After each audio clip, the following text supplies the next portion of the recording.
I got a few minutes to say what I have to say. Okay. This topic is about marriage or whatever, and I have, like I said, I have a few minutes. I have like 5 minutes to get this out because I gotta go to work.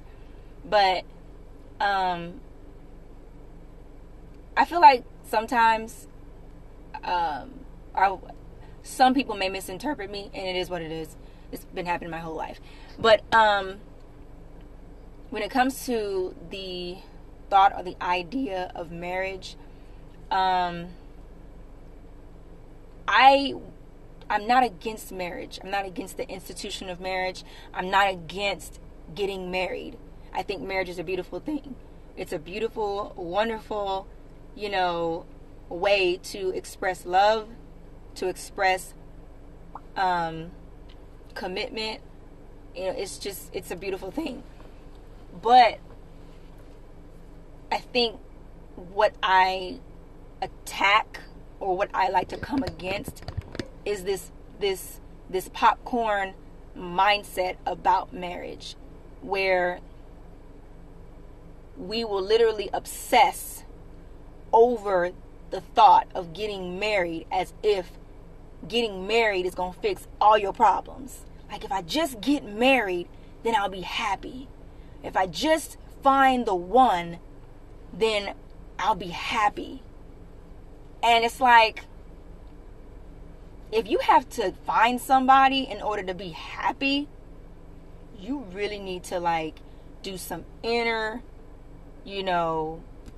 searching on why you feel like you have to find someone.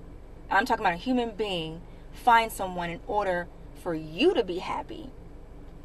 You got to have someone next to you in order for you to be happy. That's a problem. It's a problem. And I'm not saying that when you get married, things don't get better. For some people, it does. And it can.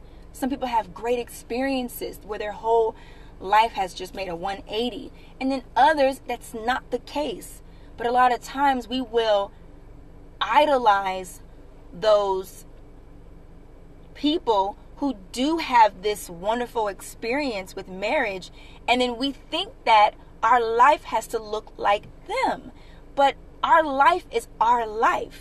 My life ain't got to look like yours, and your life ain't got to look like mine. So I'm just confused.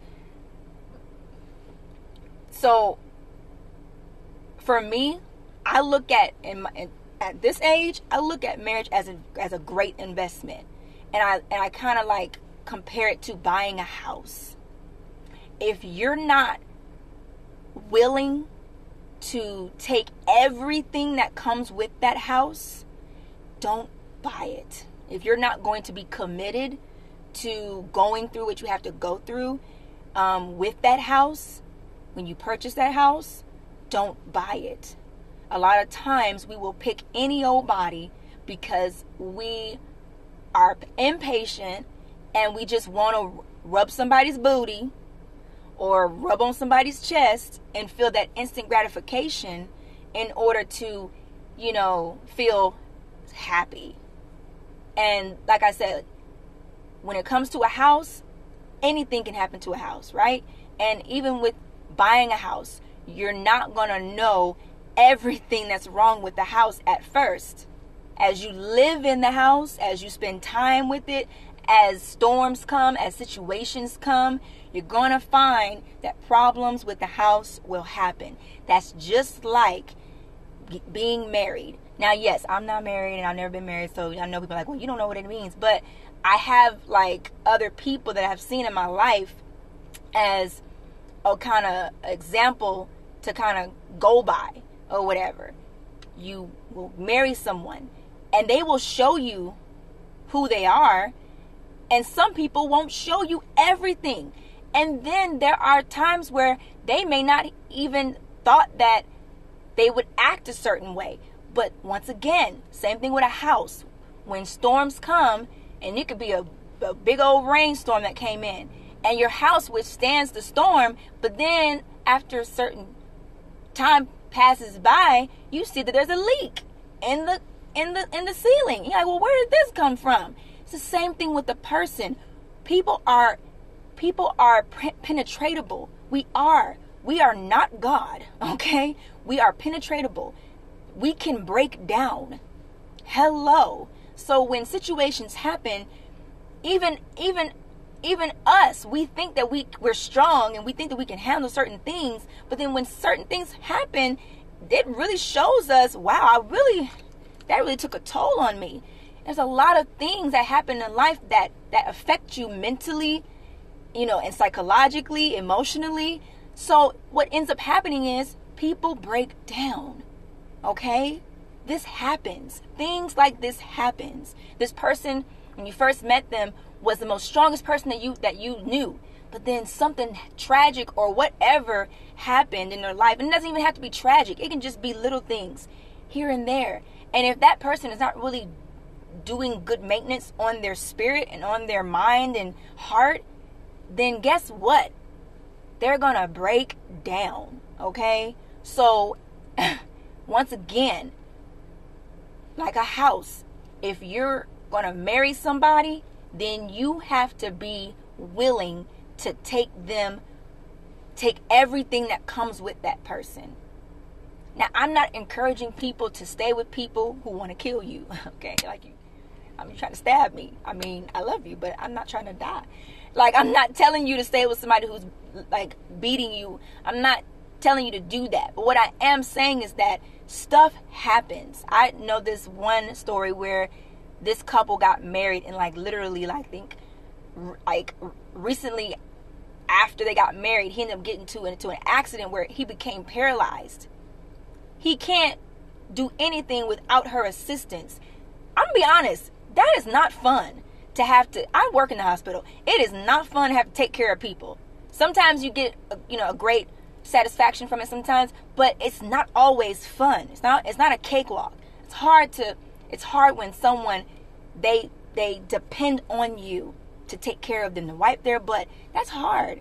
So you mean to tell me that if somebody gets in a car accident and you just got married a month ago, you gonna tap out? And then another, other situations too that come into play. People's parents die, or your child may die, or just whatever. You may lose your job, or whatever. Or maybe your wife didn't deal with childhood issues, or your husband didn't deal with his childhood issues, and he thought that he was over it, but then as time progressed, the childhood issues really started to take a toll over his mind, and he ended up becoming bipolar.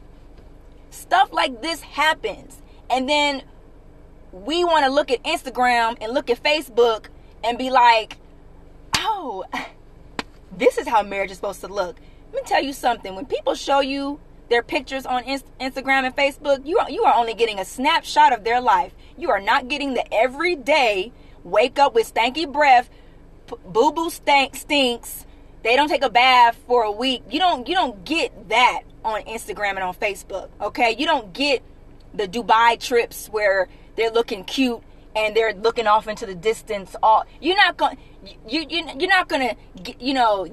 that, but you're not gonna get the real stuff, the real stuff that you see every day in relationships. So this is why it bothers me now, because I'm just getting older and the Lord is working on me or whatever to really hone in on what true love is, what unconditional love is. And God was talking to me today, and he was like, it's one thing. It's easy to love somebody when they're appreciative.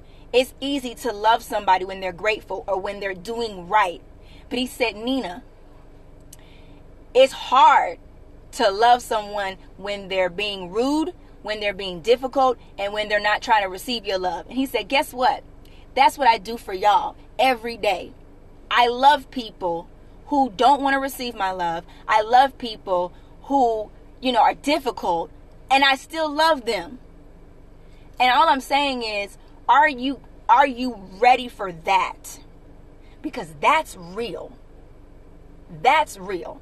So when you finally do marry somebody, are you ready for that? Because if you're not ready for that, if you're not ready for someone that's going to be difficult with you, someone who's going to be hard to love, you might as well just stay single. Just don't waste nobody's time. Don't waste getting married just because you want to stump for the gram. Don't do that to people. Stay your behind single. But if you're ready to marry somebody, and I'm talking about take all of them, good, bad, ugly, indifferent, all of that, then okay. Then you really, really want to see how love can change you for the better. So please don't get married thinking that, you know, you're gonna have this picture and this is what your marriage is gonna look like. And then what ends up happening is it doesn't look like this. And you're like, okay, it's been 5 years and it doesn't look like this picture. So, I got 1 foot in the door and 1 foot out. I heard somebody tell me that, and it angered me. I said, you mean to tell me you went into the marriage you went into the marriage with the mentality that I have 1 foot in and 1 foot out. I wanted to say, Negro, you need to get slapped. So, anyways, that's really all that I have. I just hope that, you know, that can help people and encourage y'all to wait as long as you can. When I say wait, I mean focus on yourself. Live life. This is not really always good. Just, you know, be selfish. When I say be selfish, be selfish with your time. You know, like really get to know who you are. You know what I'm saying? Like, don't have to give yourself to everybody in order to know who you are. Like, get to know who God is so he can tell you who you are. You know what I'm saying? So he can show you who you are. Like, these are things that, like, I'm learning now, which is great. Praise the Lord. But just really, really think about that before you try to bring somebody else into the equation. So, all right, y'all. I gotta go. I love you guys, and y'all have a good day.